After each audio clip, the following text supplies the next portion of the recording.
with all the labor and all the effort and all the chores that goes into being in personal watercraft today,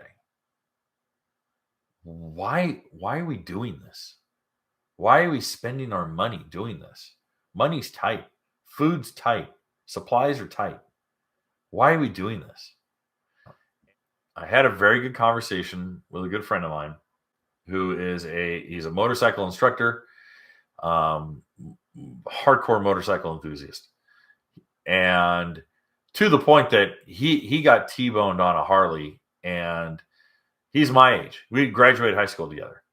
And they had to put him back together with lag screws. I mean, he looks like an erector set. He's a mess. The hardware holding his pelvis together is substantial. But he still rides. And he got right back on his motorcycle. And his wife, they divorced. I mean, and that was part of the reasons. That was part of the reason. Was she goes, I can't live. He was in the hospital for a year, being put back together and learning how to walk again. And she goes, I can't live through that. And he goes, I can't not ride. I can't not ride. I have to ride my motorcycle or a motorcycle. And that was something that she couldn't understand.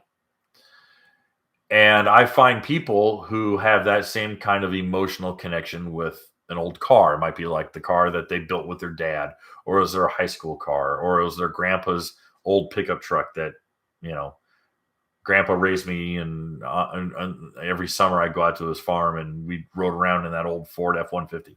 Okay, cool. And there's an emotional connection there.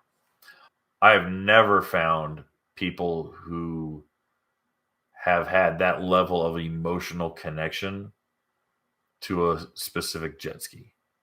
But I'm certain those people exist. I'm certain they are. Why would they not? But what I find instead of the emotional attachment to the vehicle, the emotional attachment to the motorcycle, the emotional attachment to the car or the truck, is the emotional attachment is more experiential.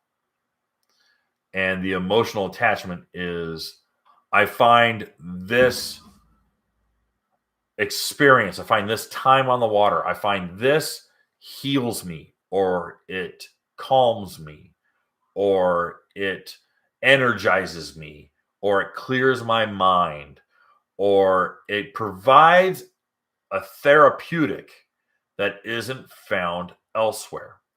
And that, to me, was the biggest outlier. It was the emotional connection was not to the ski, but rather the experience. Hey guys, thanks for hanging out. This clip was taken from our weekly podcast that we record here every Sunday night at 8 p.m. Eastern Standard Time. If you want to watch the whole video, you can go to the Watercraft Journal's YouTube channel, go to playlists, and then click on live sessions. You're going to see it there. Otherwise, go ahead and leave a like, a comment, and definitely subscribe to the channel. It helps us grow. And again, thanks again for watching our videos, and we hope to see you soon.